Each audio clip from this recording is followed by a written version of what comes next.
तो आज बात कर रहे हैं हम बागेश्वर धाम या धीरेन्द्र शास्त्री की, जिन्होंने इंडिया में भूचाल ला के रख दिया है। तो क्या सच में इनको कोई लीगल ट्रबल फेस करना पड़ सकता है? क्या सच में पुलिस या प्रशासन या गवर्नमेंट इनके ऊपर कुछ इन्वेस्टिगेट कर रही है? तो जानेंगे इस वीडियो में। जग जाओ, अब सब हिंदू अपने हाथ में हथियार उठा लो और कह दो हम सब हिंदू एक हैं। हमारी रावण से बात थी और सिर में मारो, अब सिर में भरा। दोस्तों, जैसा कि आपने देखा कि बाबा ने कहा कि उन्होंने रावण से बात करी है, तो क्या सच में ये कोई चमत्कार है या ये कोई ट्रिक है जिससे ये लोगों को बेवकूफ़ बना रहे हैं, या सच में क्या ये कोई फ्रॉड कर रहे हैं? क्या अब एक्चुअली में टाइम आ गया है जब गवर्नमेंट को इन अंधविश्वास से रिलेटेड या किसी भी सुपरस्टिशन से रिलेटेड कोई स्ट्रिक्ट एक्शन लेना चाहिए?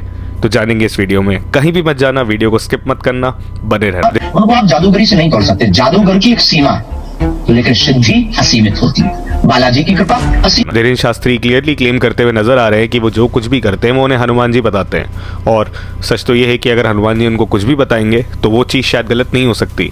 बट जो मैं आपको अगला वीडियो दिखाने वाला हूँ वो बिल्कुल इसके ऑपोजिट है। और हाँ, ये आपको डिसाइड करना है कि ये एक चमत्कार है या कोई जादूगरी, बिकॉज जादूगर गलती कर सकता है, बट मुझे नहीं लगता कि भगवान से या हनुमान जी से कोई गलती हो सकती है। आइए देखते हैं ये वीडियो। हमारे तलाक की अर्जी डाल दी, मेरे माँ बाप बहुत पैसा लेकर मेरी शादी की है, लेकिन कोई सुख नहीं। नजदीक घर वालों के बिना सहमति के आप लोगों ने कोर्ट मैरिज जो है की थी, बिना सहमति। मेरा पति गुंडा मेरे पति के बारे में कुछ नहीं बोला, मेरे बारे में झूठ में बोला। में आप खुद देख सकते हैं कि कैसे धीरेन्द्र शास्त्री ने गलत पर्ची बना दी है, और वो औरत साफ देखी जा रही है इस वीडियो में मना करती हुई। वो साफ साफ कह रही है कि नहीं, उन्होंने कोर्ट मैरिज नहीं करी, बल्कि उनकी शादी उनके घर वालों ने करवाई है। तो अब इस हिसाब से हम कंक्लूड क्या कर सकते हैं? ये गलती किसकी है? क्या ये गलती हनुमान जी की है, या ये सिर्फ एक जादूगरी या मेंटलिज्म है जिसका प्रदर्शन धीरेन्द्र शास्त्री करते नजर आ रहे हैं?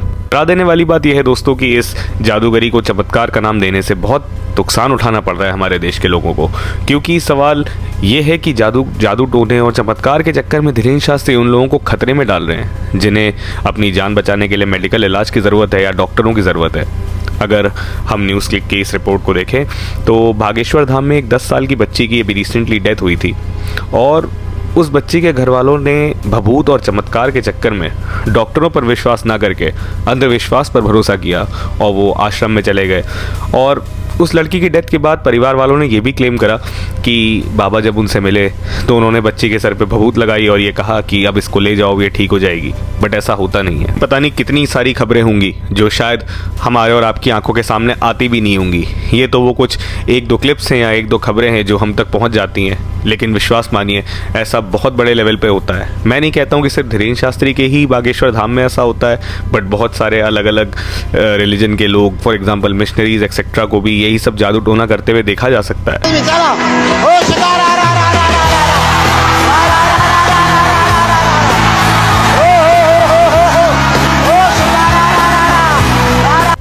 मैं चीज़ एक ऐड करूं तो आपको याद होगा, बहुत सारे लोगों को उनके एक ब्रदर का वीडियो हम सब ने शायद देखा होगा। जिन्होंने नहीं देखा, सबसे पहले ये वीडियो देख लो।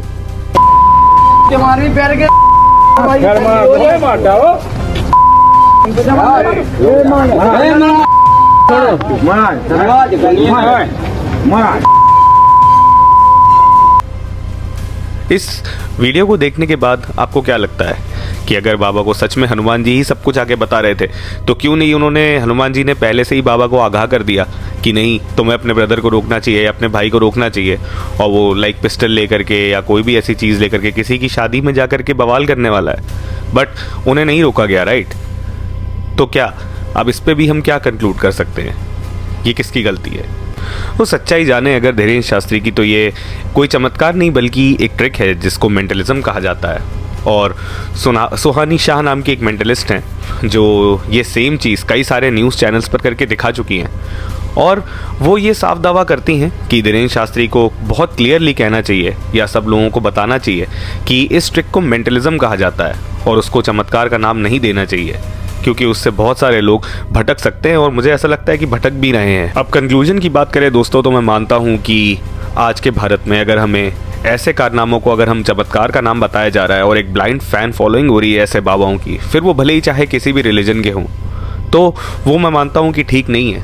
और मुझे ऐसा लगता है कि उसमें दोष हम सबका है कि हम इन लोगों को फ़ैन फॉलोइंग देते हैं और शायद ब्लाइंडली बिना किसी चीज़ पे रिसर्च किए या कोई भी चीज़ चेक किए हम सीधे सीधे फ़ैन हो जाते हैं इनके, या कहें तो ब्लाइंडली अपना फेथ इनकी बातों में पुट इन कर देते हैं। पास्ट के भी अगर आपको कुछ एग्जांपल्स याद हों तो आपको याद होगा कि कैसे आसाराम बापू या राम रहीम एक्सेट्रा जैसे गुरु भी बहुत सारे हुए थे जिनको बाद में अरेस्ट कर लिया गया और उनने ना जाने कितने सारे क्राइम्स किए थे।